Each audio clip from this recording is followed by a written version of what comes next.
اچھا IMF کی deal سے جب ہم بات کرتے ہیں نا، اس کے حوالے سے آپ ظاہر ہے اس میں بڑا اچھا ایکسپیرینس رکھتے ہیں، آپ ڈیل کرتے رہے. ہم ہمیشہ کہتے ہیں کہ IMF سے ڈیل کی ان کی شرائط اتنی سخت ہوتی ہیں کہ بات بننی پڑتی. ان کی شرائط سخت ہیں یا ہمارا ڈیل کرنے کا طریقہ ٹھیک نہیں ہے؟ نہیں، شرائط تو سچ مچ سخت ہوتی ہیں. سخت ہوتی ہیں.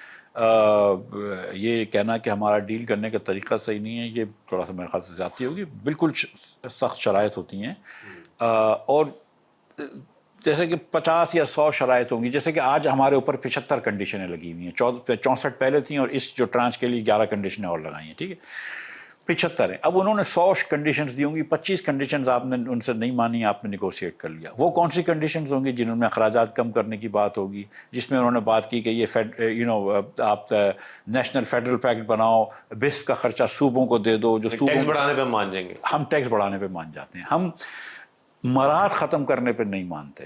جب IMF آپ کو کہتا ہے کہ یہ مراد نہ دو، IMF مثال کے طور پہ کہتا ہے کہ فرٹیلائزر کو آپ سستی گیس نہ دیں، لیکن آپ دیتے ہیں، وہ آپ ان کی بات نہیں مانتے. IMF کہتا ہے کہ زراعت کے اوپر ٹیکس لگائیں. 1000 ایکڑ کی کسی کے پاس زرعی اراضی ہے، اس کے اوپر ٹیکس نہیں ہے، لیکن کسی کی 60,000 روپے کی نوکری ہے، اس کے اوپر ٹیکس ہے.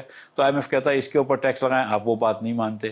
لیکن IMF آپ کو کہتا ہے یار چلو پھر کہیں کہیں تو ٹیکس لگاؤ، تو آپ بولتے ہیں یہ نوکری پیشہ لوگ ہیں نا، ان کے اوپر 38% ٹیکس لگا دیتے ہیں. یہ بچے کا دودھ خریدے گا، اس کے اوپر ٹیکس لگا دیتے ہیں. یہ روز صبح موٹر سائیکل میں 1 لیٹر پیٹرول بھراتا ہے، اس کے اوپر 100 روپے لیوی لگا دیتے ہیں. تو IMF کی کچھ باتیں ہم مان لیتے ہیں، لیکن اگر IMF جب طاقتور طبقوں کے اوپر ہاتھ رکھتا ہے تو وہ بات نہیں مانتے.